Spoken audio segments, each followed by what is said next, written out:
Welcome guys, welcome to our channel SP Sparks Tech, and we are going to start another new course, that is SQL. Let's get into the video. SQL అంటే structured query language అని మనకు తెలిసిందే. And ఈ SQL కూడా ఒక programming language లాంటిదే. కాకపోతే ఇది స్పెసిఫికల్లీ మనకి దేనికోసం డిజైన్ చేశారంటే రిలేషనల్ డేటాబేసెస్ని మేనేజ్ చేయడం కోసం.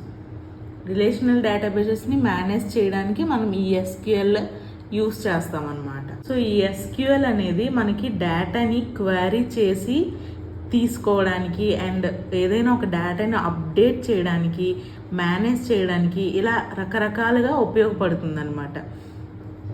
మెయిన్గా మనం చెప్పుకోవాలంటే ఇది రిలేషనల్ డేటాబేస్ మేనేజ్మెంట్ సిస్టమ్ కోసం ఎక్కువ యూజ్ అవుతుంది అనమాట. సో దాన్ని మేనేజ్ చేయడానికి చాలా ఇంపార్టెంట్ SQL అనమాట.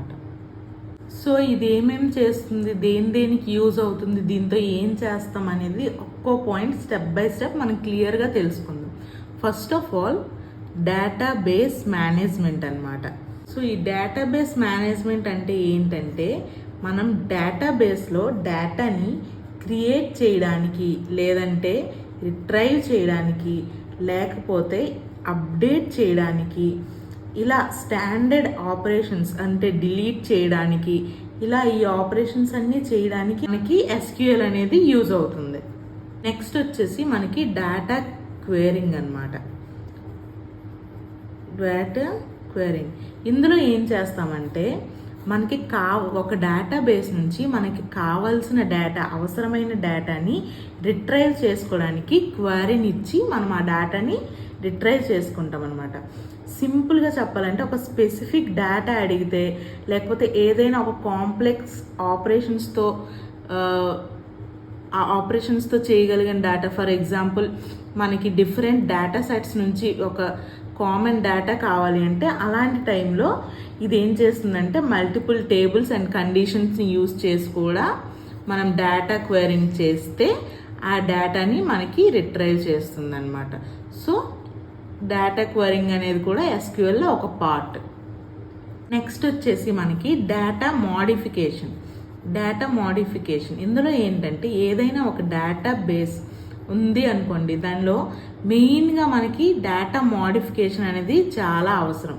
ఎందుకంటే ఏదైనా డేటాని మళ్ళీ దానికి ఇన్సర్ట్ చేయాలన్నా, కొత్తగా డేటాని యాడ్ చేయాలన్నా, లేదంటే ఉన్న డేటాని కొన్ని చేంజెస్ చేసి అప్డేట్ చేయాలన్నా, నెక్స్ట్ లేదంటే మనకు ఆల్రెడీ ఉన్న డేటాబేస్ నుంచి కొంత డేటాని డిలీట్ చేయాలన్నా, ఇవన్నీ చేయాలంటే మనకి మోడిఫికేషన్ అనేది ఎలా ఉండాలి. సో డేటా మోడిఫికేషన్ కూడా ఇందులో ఒక పార్ట్ అన్నమాట. నెక్స్ట్ వచ్చేసి మనకి డేటా డెఫినిషన్. ఇక్కడ ఏం చేస్తామంటే ఇక్కడ మనకి ఒక డేటాని స్ట్రక్చర్ ఫార్మేట్లో ఉంచడం కోసం and for suppose tables create చేయడం అండ్ డేటా టైప్స్ని స్పెసిఫై చేయడం, కన్స్ట్రెంట్స్ సెట్ చేయడం, రిలేషన్షిప్స్ సెట్ చేయడం, ఇలా రకరకాలుగా ఏదైనా లిమిటేషన్స్ పెట్టడం, ఇలాంటివన్నీ మనం డేటా డెఫినిషన్లో చేస్తామన్నమాట. అండ్ ఆల్సో ఈ SQLలో మనకు వచ్చేసి డేటా సెక్యూరిటీ కూడా ఉంటుందన్నమాట. మన డేటాబేస్లో ఉన్న డేటాకి సెక్యూరిటీని ప్రొవైడ్ చేస్తుంది. ఎలా అంటే యాక్సెస్ కంట్రోలర్స్ ద్వారా అనమాట. ఎవరెవరు యాక్సెస్ చేయొచ్చు, ఎవరెవరు మోడిఫై చేయొచ్చు. ఫర్ సపోజ్ మనం కొంతమందికి యాక్సెస్ ఇస్తాం, బట్ అందరికీ మోడిఫైయింగ్ యాక్సెస్ ఇవ్వమన్నమాట. ఎందుకంటే దానివల్ల మనకి ఎర్రర్స్ వస్తాయి. సో ఇప్పుడు ప్రతి ఒక్కరికి ఇచ్చామని అంటే డేటాబేస్ మీద ఐడియా లేని వాళ్ళు ఏదైనా రాంగ్ చేస్తే అది హోల్ డేటాబేస్ మీద ఎఫెక్ట్ చూపిస్తుంది. సో ఈ డేటా సెక్యూరిటీ ఏంటంటే ఓన్లీ రీడింగ్ యాక్సెస్ కొందరికి ఇస్తుంది and all reading and modifying access కొందరికి ఇస్తుంది అనమాట. సో మనం యాక్సెస్ అనేవి అలౌ చేయొచ్చు.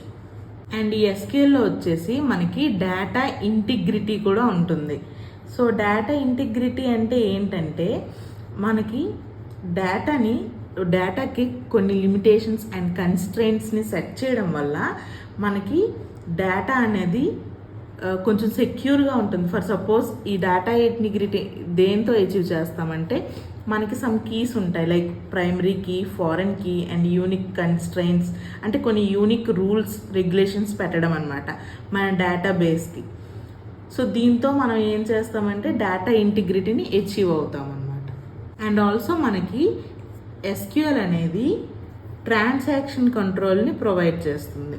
అంటే ఏంటి అంటే ఇక్కడ మనకి మల్టిపుల్ SQL స్టేట్మెంట్స్ని ఒక సింగిల్ యూనిట్గా ఎగ్జిక్యూట్ చేయడం అండ్ ఆ ఎగ్జిక్యూట్ చేసిన దాన్ని సక్సెస్ కానీ ఫెయిల్యూర్ కానీ హ్యాండిల్ చేయడంలో యూజ్ అవుతుంది అనమాట. నెక్స్ట్ వచ్చేసి మనకి ఈ SQLతో రిపోర్టింగ్ అనాలిసిస్ కూడా అవుతుందన్నమాట. ఇది ఎలా అంటే SQL అనేది డేటాని అగ్రిగేట్ అండ్ ఫిల్టర్ చేస్తుందన్నమాట, అండ్ ట్రాన్స్ఫార్మ్ చేసి దాన్ని ఒక మీనింగ్ఫుల్ ఇన్సైట్స్లో చేంజ్ చేస్తుందన్నమాట. సో దీనివల్ల మనకి రిపోర్టింగ్ అండ్ అనాలిసిస్ కూడా జరుగుతుంది. సో ఇవన్నీ ప్రాసెస్ని మనకి SQL అనేది హ్యాండిల్ చేస్తుందన్నమాట. సింపుల్గా ఒక్క మాటలో చెప్పాలి అంటే మనకి SQL అనేది ఒక పవర్ఫుల్ లాంగ్వేజ్ అనమాట. ఇదేం చేస్తుందంటే రిలేషనల్ డేటాబేస్తో ఇంటరాక్ట్ అవ్వడం కోసం మనకి యూజ్ అవుతుంది. అండ్ దీనిలో మనకి ఎఫిషియెంట్గా మేనేజ్ చేయడం అండ్ డేటా ఇంటిగ్రిటీని మెయింటైన్ చేయడం, అదే సెక్యూరిటీని అనమాట. And various applications and business నీడ్స్కి యాక్సెస్ ప్రొవైడ్ చేయడంలో కూడా హెల్ప్ అవుతుంది. దీనికి సెక్యూరిటీ అండ్ డేటా ఇంటిగ్రిటీ ఇవన్నీ ఉన్నాయి కాబట్టి మనకి రకరకాల అప్లికేషన్స్ కానీ లేదంటే బిజినెస్ అవసరాలకు కానీ దేనికైనా మనకి సెక్యూర్గా అండ్ సక్సెస్ఫుల్గా ఫ్రీక్వెంట్గా హెల్ప్ అవుతుంది. Thank you guys. Thank you for watching, and please do like, share and subscribe to the channel. If you have any doubts, you can mention in the comment section, and always feel free to ask or to give any suggestions. Thank you.